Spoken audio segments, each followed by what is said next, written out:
This is Lauren Hollows with a CRICOS sector update from NOI Education Services. So as you guys would be aware, there has been a lot of changes in the CRICOS sector over the last couple of months, and this is resulting in an increase in regulation and certainly an uptake in audits. So I just wanted to cover three of the things that we're seeing quite regularly at audits that a lot of RTOs seem to be struggling to articulate and communicate and document well within their documentation.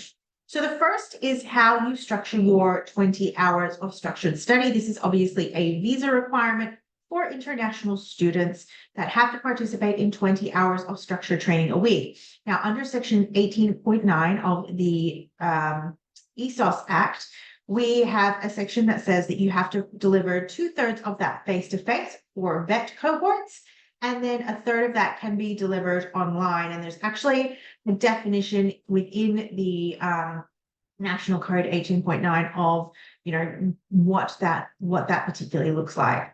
There seems to be just a lack of how this is actually structured, laid out, how it's documented in RTOs, TASs, and things like that. So one of the things that I really strongly suggest is that as part of your TAS review at the moment, that you've got a really clear explanation as to how you ensure that the students participate in 20 hours of structured training a week.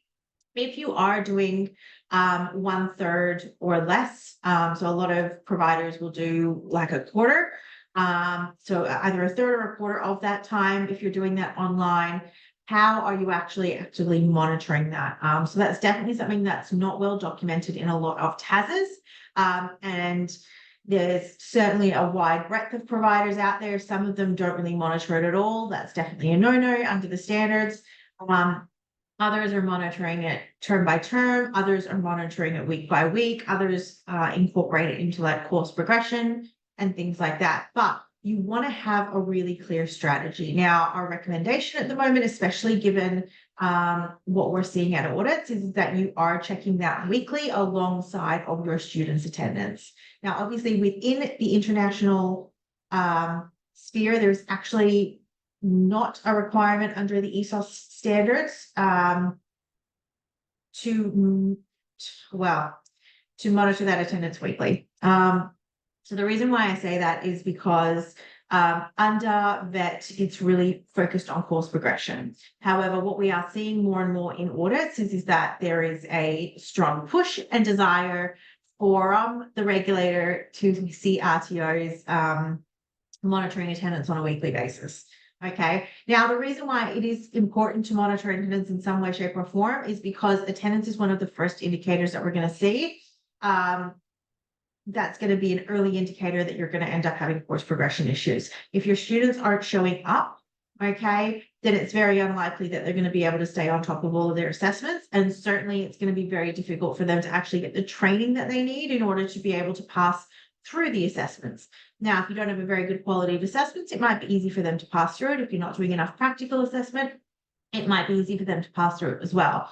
But that's definitely one of the things, like if you are doing a really good quality of assessment, you generally do need to be providing the training, especially for international cohorts. And so, part of running a good quality college is going to be having processes for those in place. At least that's what we're seeing as the expectation from the regulator at this particular point in time.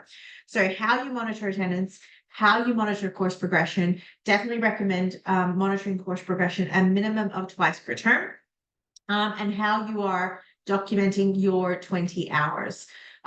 So all of those things I would be looking at. I would be making sure you've got it really clearly documented, firstly in your TAS, second in your student handbook, and then third on your website and your marketing materials, and making sure that all of that information is very, very consistent across the three of them. The other area that we are seeing a lot of is the regulator looking into the data, which is really interesting.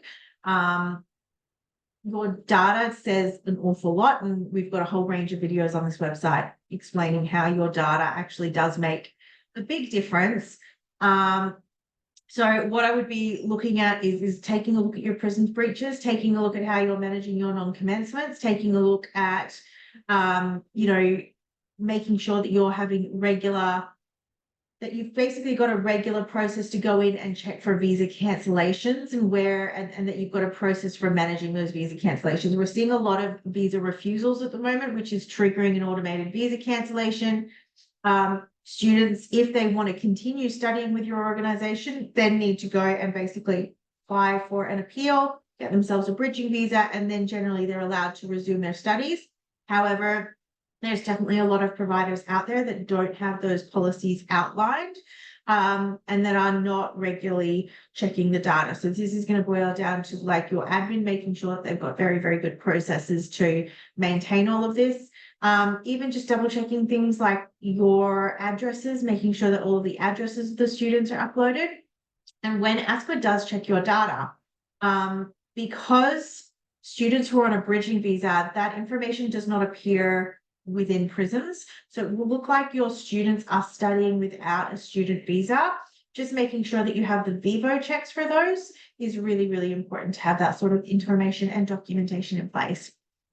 So guys, your 20 hours, making sure that you've got a process for monitoring your course progression and your attendance, and making sure that you're checking on your PRISMS data regularly and that your AVIT data and your PRISMS data are all lining up. If you guys have got any questions or you need any help or support with this area, by all means, feel free to contact us. You can contact us at lauren@nwire.org or laura@nwire.org. You can check out our website for more information on that, www.nwaya.org. I hope you guys found this helpful. This is Lauren Hellos for NWire Education Services.